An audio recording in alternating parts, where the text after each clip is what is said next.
टाटा नगरी में बसे बड़ी बड़ी इमारतों में बैठे लोगों से कि जब 1907 में टाटा की स्थापना हुई थी, मालिक कौन था? टाटा का कोई होगा? 1907 में टाटा की स्थापना हुई थी, मालिक कौन था? Who was the founder? Who was the owner? Tata का कोई होगा?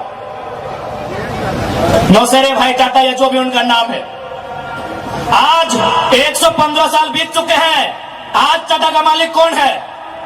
आज भी टाटा का मालिक टाटा का वंशी है।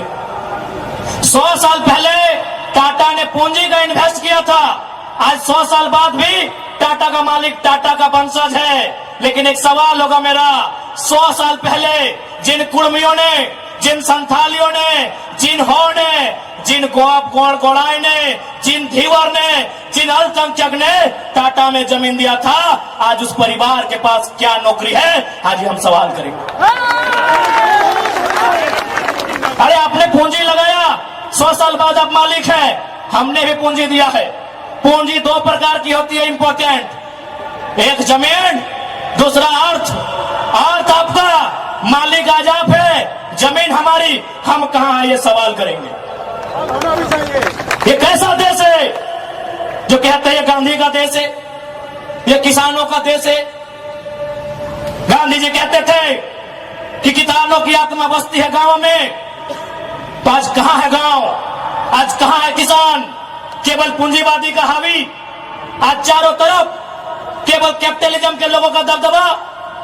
ठीक है, हम विकास के विरोधी नहीं है। अरे हमने इंसान भी दिया है और जमीन दान भी दिया है।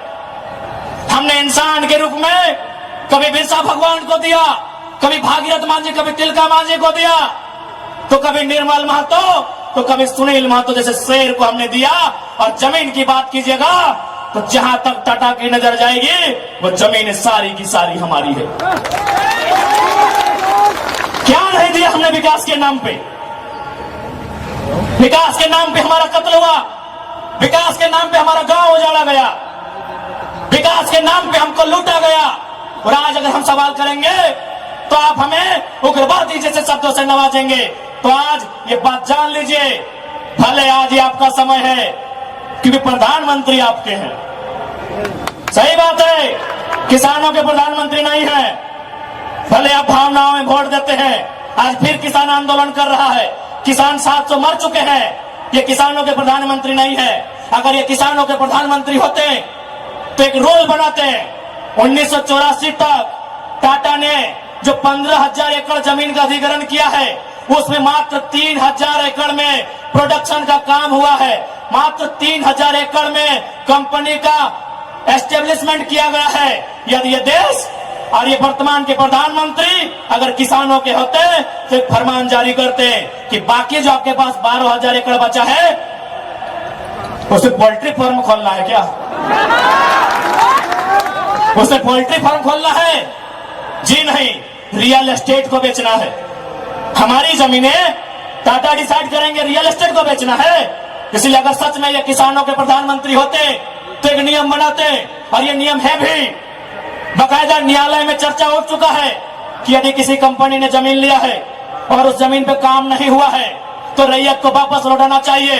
टाटा ने 15,000 एकड़ जमीन लिया है, मानते हैं 3,000 एकड़ पर इन्होंने काम किया है, चलिए 3,000 एकड़ एक्स्ट्रा, अभी भी 10,000 एकड़ जमीन है जो इनके कब्जे में है, वो यहाँ के रैयतों को वापस मिलना चाहिए। तब मानेंगे ये गांधी का देश है, तब मानेंगे किसानों का देश है। आप बोलेंगे हम मान लेंगे, दीजिए 10,000 एकड़ जमीन वापस, तब मानेंगे किसानों का देश है, तब मानेंगे महात्मा गांधी का देश है। आज और तमाम जितने भी IAS, IPS मिनिस्टर, आज अगर मैं साफ कहूंगा कि संविधान की जितनी हत्या उग्रवादी आतंकवादी करते हैं उससे कहीं ज्यादा वो IAS, IPS और मिनिस्टर संविधान की हत्या करता है जो पूंजीपतियों का साथ देता है। क्यों पता है? पढ़े लिखे लोग, पुलिसकर्मी भाई आप भी सुनिएगा कि आपके SP संविधान की हत्या कैसे करते हैं। हाँ, पुलिस वाली दीदी आप भी सुनिएगा कि आपके DC संविधान की हत्या कब करते हैं। भारत के संविधान को खोलिए, भारत के संविधान में प्रियम्बल आता है, प्रियम्बल में क्या लिखा है पता है? हम भारत के लोग सामाजिक, राजनीतिक, आर्थिक न्याय की बात लिखा है। हम भारत के लोग धर्मनिरपेक्ष समाजवाद का नाम लिखा है। समाजवाद, पूंजीवाद नहीं लिखा है, कहीं नहीं लिखा है। भारत के संविधान में समाजवाद लिखा है। हम भारत के लोग धर्मनिरपेक्ष समाजवाद भारत की निर्माण करेंगे। आज ये जो भी IAS IPS अगर पूंजीवाद का पक्ष लेते हैं, नक्सली से भी बड़ा नक्सली वो IAS IPS होते हैं। हाँ, हम सीना ठोक के कहेंगे। बाकी एसपी साहब, आप चाहे तो हमारी मौत का साजिश कर सकते हैं, क्योंकि आपकी पत्नी को पूर्व में अभी वाला नया आया है। पूर्व वाले एसएसपी साहब, आप चाहें तो हमारी हत्या की साजिश रच सकते हैं, रचने का आपको अधिकार है। आपकी पत्नी को टाटा के दलालों ने नौकरी जो दिया है, और ये कोई नई बात नहीं है। झारखंड राज्य में केवल गुंडों ने मौत का साजिश नहीं किया है।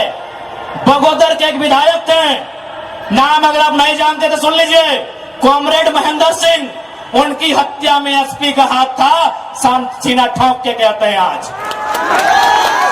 आज भी गांव में लोग कहते हैं कि कॉमरेड महेंद्र सिंह की हत्या में उस समय जो भी थे, क्योंकि हम लोग उस समय अंडा मेरा छोटा बच्चा थे, हमें आइडिया नहीं है। जो भी थे, जिस भी जिला के थे, झारखंड में 24 में से एक एसपी का हाथ था महेंद्र सिंह की हत्या में। तो ऐसे लोग जिनकी पत्नियों को, जिनके बच्चों को ये लोग नौकरी देंगे, वो हत्या करने से पीछे कैसे हटेंगे?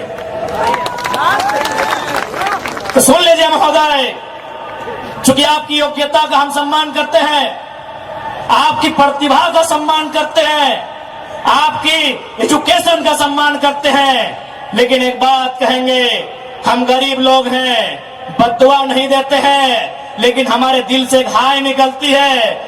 उस हाय से याद रखिएगा, ये विधाता आपको कभी माफ नहीं करेगा।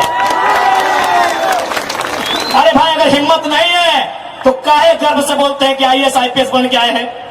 अगर Tata, Vedanta, Birla, BCCL, CCL, Ambani, Adani, Usha Martin, TISCO, Telco, अगर उनकी गलत नीतियों से आपको लड़ने का हिम्मत नहीं है तो काहे खुद को IAS IPS की गिनती करवाते हैं? चपरासी बनिए, चपरासी बनिए। और हम ये भी मानते हैं कि आज आपके पास शक्तियां हैं। अरे बहुत अच्छा, क्या कीजिएगा? ऐसे भी तो हमारा कत्ल होता आया है। हम कत्ल होते होते हम मरते मरते परेशान हो चुके हैं। हमने बहुत कत्ल देखा है। जितना अंग्रेजों ने हमें नहीं सताया है, उससे कई ज्यादा गुना कॉर्पोरेट ने, भ्रष्ट IAS IPS ने, भ्रष्ट मिनिस्टर ने और भ्रष्ट डोबो जैसे CEO ने हमें सताया है। अरे आप क्या कीजिएगा, कीजिए ना। मरने सब आया है, कौन यहां जीने आया है? 610 ट्रिलियन वर्ग किलोमीटर सूरज। हमारे साथ अगर हमारी सभा को सुनेगा तब तो जनरल नॉलेज भी बढ़ा देंगे। 610 ट्रिलियन वर्ग किलोमीटर सूरज एक दिन मर जाएगा। 510 मिलियन वर्ग किलोमीटर की धरती, ये भी एक दिन मर जाएगी। 165 वर्ग किलोमीटर में फैला हुआ, मिलियन वर्ग किलोमीटर में फैला हुआ प्रशांत महासागर, इसका पानी भी एक दिन सूख जाएगा। 5,95,000 वर्ग किलोमीटर, 95 लाख वर्ग किलोमीटर फैला हुआ हिमालय का पहाड़ एक दिन पिघल जाएगा। 38 मिलियन वर्ग किलोमीटर में उगने वाला चंद्रमा मर जाएगा। अरे 5 फीट का इंसान काहे डर रहे हैं? काहे डर रहे हैं? आपकी डर आपकी मौत का कारण है, आपकी डर आपकी भय का कारण है। मैं एक लाइन कहूंगा, एक क्रिकेट का उदाहरण आपको दूंगा। साउथ अफ्रीका में एक खिलाड़ी थे, उनका नाम था ग्रीम स्मिथ। उन्होंने घर की दीवारों पर 3 लाइन लिखा था कि मुझे बड़ा होके साउथ अफ्रीका की टीम से क्रिकेट खेलना है। दूसरा लाइन लिखा था, मुझे साउथ अफ्रीका की क्रिकेट टीम का कप्तान बनना है। और तीसरा लाइन लिखा था, मुझे ऑस्ट्रेलिया को घर में घुसकर टेस्ट मैच हराना है। जबकि क्रिकेटर का ड्रीम होता है वर्ल्ड कप जीतना, लेकिन ग्रीम स्मिथ का ड्रीम वर्ल्ड कप नहीं था। ऑस्ट्रेलिया को टेस्ट में हराना था। चूंकि उन्होंने घर की दीवार पर लिखा था, रोज उनको पढ़ते थे और उन्होंने वो तीनों ड्रीम पूरा किया था। आप भी जाओ, घर की दीवारों पर लिख दो, सुनील महतो की शहादत को लिखो, निर्मल दा की शहादत को लिखो, हमारे साथ हुए जुल्म को लिखो, जिस एसपी के टाइम में जुल्म हुआ उसका नाम लिखो, जिस जीएम के टाइम में जुल्म हुआ उसका नाम लिखो और अपनी पीढ़ी से बोलना आज ना सही, आज वक्त उनका है, जिस दिन वक्त हमारा होगा हम भी उनकी आने वाली पीढ़ी से बदला लेंगे। जाओ अपने घर की दीवारों पर लिखो, जाओ शोषित लोग, वंचित लोग अपने घर की दीवारों पर लिखो, हाँ आज समय इनका है, आज ये बड़ी बड़ी इमारतें इनका समय है। लेकिन याद रखिएगा, सिकंदर भी 33 साल की उम्र में झाल बजाकर लौट गया था। बड़े बड़े 30 मारखास जहां से लौट गए। इसलिए मैं तमाम लोहर नगरी में जितने पदाधिकारी हैं, जितने मिनिस्टर हैं, मैं एक संदेश देना चाहूंगा, पाप का भागी मत बनिए। पाप किसी के बाप का नहीं होता है। कंपनियों की दलाली मत कीजिए, रैयत के साथ इंसाफ कीजिए। ये मैं तमाम प्रशासनिक लोगों से निवेदन करना चाहूंगा।